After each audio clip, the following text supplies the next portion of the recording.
Hey guys, thank you for joining me today as I share about the power of vulnerability to deepen connection with other men, God, and ourselves, and as a tool for personal growth.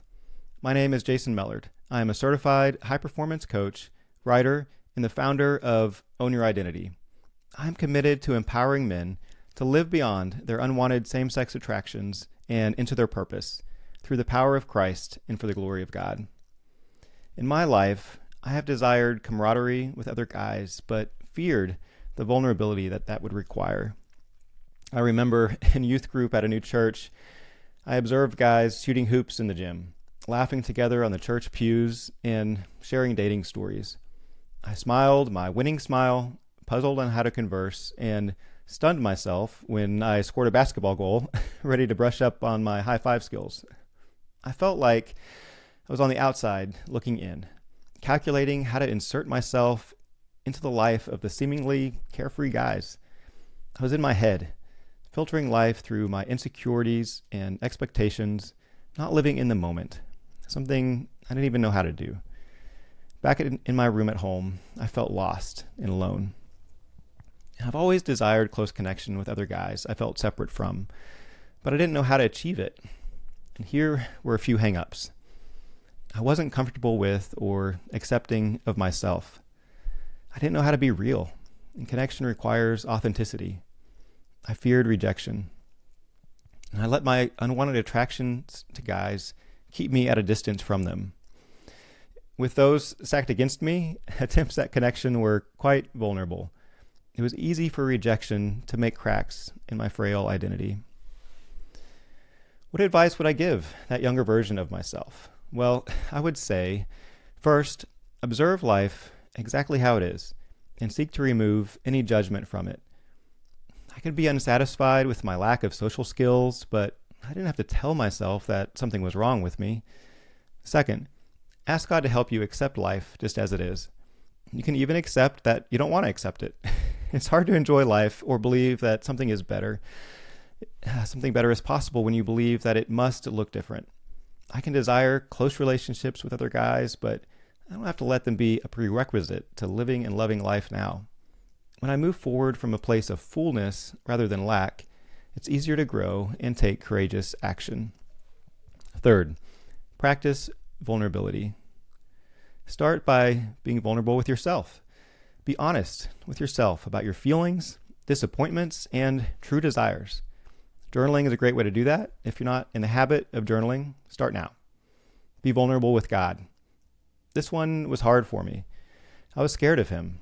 God was not safe. He counted my sins against me. But however I viewed him, it didn't change the truth about who he is. We can model David's laments in the Psalms and come to him just as we are. David sets a good example of voicing his thoughts and feelings honestly, with emotion, but acknowledges courageously God's true character.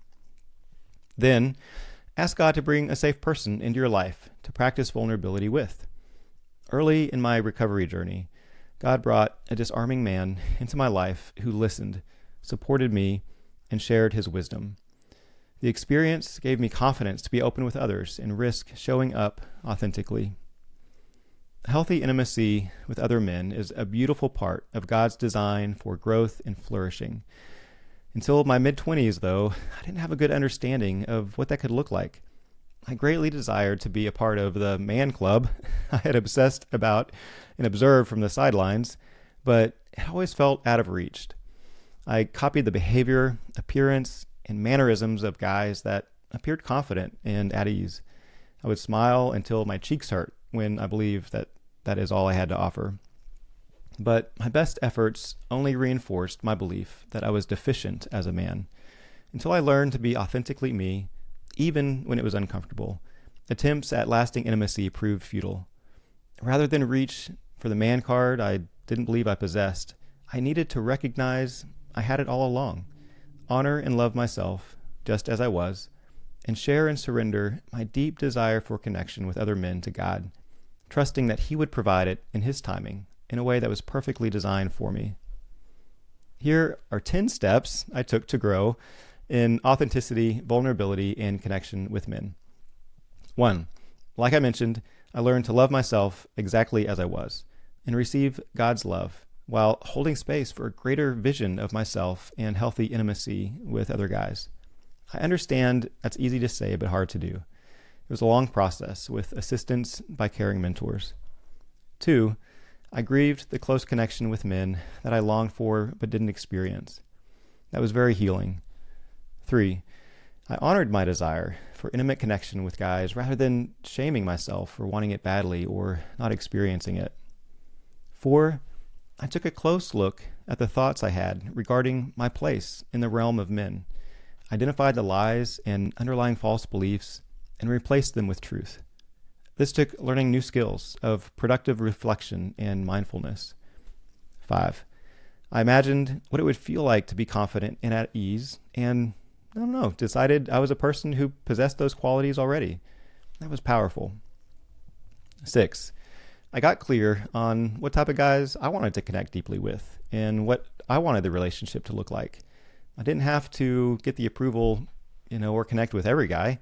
I could acknowledge what made me unique and seek friendships that were complementary to who I was.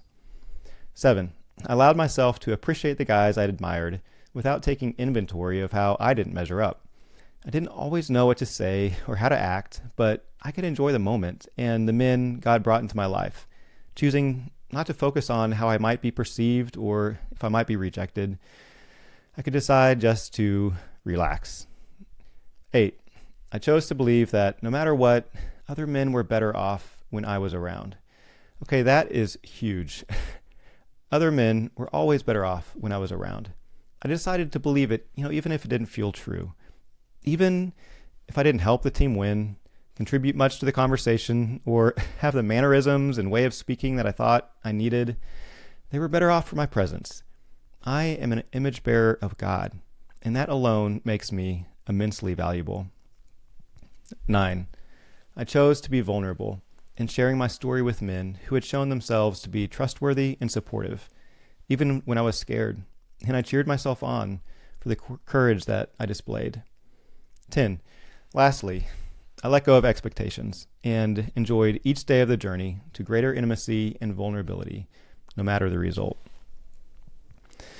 And one of the most vulnerable things I did was to share my experience of unwanted same-sex attraction with others. When I first considered sharing it, I was scared.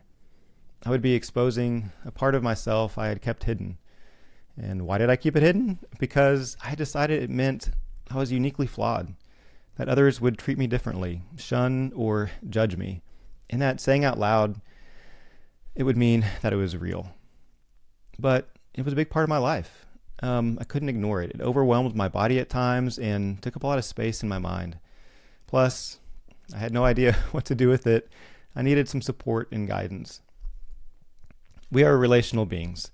Keeping my same-sex attractions to myself was troublesome because it conflicted with my true identity as someone designed to be open and vulnerable. And, more than anything, we were compelled to live aligned with our identity. So the first person I told about my attractions to guys was my dad. Now, while he wasn't somebody I was in the habit of going to for support, I knew he could relate, having experienced SSA himself. He said, "It feels like lightning going through your body, doesn't it?" I said, "Yeah, it does." Then I waited, kind of expecting some more counsel, but ended up leaving the conversation just puzzled by his seeming disinterest. I didn't have any tools from him, and I felt alone. That was a dead end. So next, I made an appointment with my college pastor, and with trepidation, I sat in the waiting room, then entered his office, holding out hope that he would give clear direction. "I'm attracted to other guys," I said. He asked a few questions, said some words, and left me with a sense that I should just focus on being a good Christian and not give it too much focus. That wasn't helpful. Afterwards, I took a break from telling people about it and just got busy with school and life, but it remained troublesome. It was on my mind. I couldn't stop thinking about it. So finally, towards the end of college, I shared my unwanted attractions with a mentor in a recovery group I had joined. He was someone I'd consider a man's man. I feared he would see me differently and pull away. but he had proven himself as an advocate for me and my growth. And while he didn't fully understand, he took plenty of time to listen. He embraced me and assured me of Christ's love and purpose for me. That gave me some courage to begin sharing with some friends, a counselor, and I eventually found a support group for other guys experiencing unwanted same-sex attraction, which was pivotal in continuing to take the power out of it. Now I know that it's nothing to be ashamed of. Acknowledging it and working through it courageously has shown to others the strength that has always been a core piece of my identity. And I haven't done it perfectly by any means, but I've kept moving forward in the journey. But sharing vulnerably can still be hit or miss. Here is a recent example of a time I was vulnerable with a safe person and got hurt. But it was still worth it, and I'll tell you why. A few months ago, I shared my passion for creating content regarding SSA with a new friend. In response, he shared something with me that I didn't know. In the decades prior, he had been in the gay lifestyle, and he kept that pretty close to his chest. We had a good talk about it, and I really enjoyed the opportunity to go deeper. I was excited about, him being a part of what I was doing. But soon after, he became distant towards me, and I could tell something was off. Recently, he apologized for withdrawing and shared that revisiting that part of his story was more difficult than he expected. So he doesn't desire to open it up or lean into it. And that was hard. I really was hoping, for something more there. And so while I can understand and respect where he is at in his journey, experiencing him pull away hurt, I anticipated a friendship with him where I could share my excitement and experience empowering men to live beyond their unwanted attractions and negative habits. I wanted him to be somebody who would cheer me on in the journey. We would still be friends, I know, but, it would look different than my ideal. So I had taken a risk in sharing my passion, and it led to distancing and disappointment. But was it worth it? I'm going to answer that with a resounding yes, and here is why. By being vulnerable about my story and my passion, I was speaking powerful messages to myself. I was telling myself that my story is valuable. I was telling myself that I am worth knowing, that I am courageous. His response didn't negate those truths or lessen the impact that acting in line with them had on me. I gave him permission to be vulnerable. People, they may be searching for a safe person to share their hurts and fears with, and maybe they're not ready at the time, but they can know I'm somebody that they can come to later. We can be that listening ear who gives them hope. And I was given an opportunity to grieve. What I wanted from him, what I was hoping for, it didn't happen. But I got to grieve the loss of, what was or what could have been. And doing that is really healing. I used to believe on the other side of grief was more grief, but I found that it is strength and joy. So when the opportunity comes my way, I take it. I also gained a greater self-awareness. Practicing vulnerability allows us to be in touch with our emotions and understand our reactions better. Finally, I was able to honor myself and invite God's embrace into my hurt. I am proud of my actions and thankful for my belief in a God that fully sees me, knows me, and is cheering me on. So I believe vulnerability is worth the risk. In her most famous TED Talk, Brené Brown, a researcher on emotions, said this: "This is what I have found. To let ourselves be seen, deeply seen, vulnerably seen. To love with our whole hearts, even though there's no guarantee. Just to be able to stop and, instead of catastrophizing what might happen, means that we can say, I'm just so grateful, because to feel this vulnerable means I'm alive." So when in your life have you stepped out courageously in vulnerability and maybe not received the result that you hoped for? Take some time just to think what benefits may have come from it, and what opportunities did you have to grieve? And what are the next steps for you to be more honest with yourself, God, and others about who you are and what you truly desire? I'd love to meet you, hear your story, and I invite you to join me in a small group of guys as we take a hero's journey into our past, present, and future to own our identity in Christ and to hear his voice more clearly. You can learn more about it at ownyouridentitynow.com and book a free coaching session. I'd love to talk with you soon. God bless.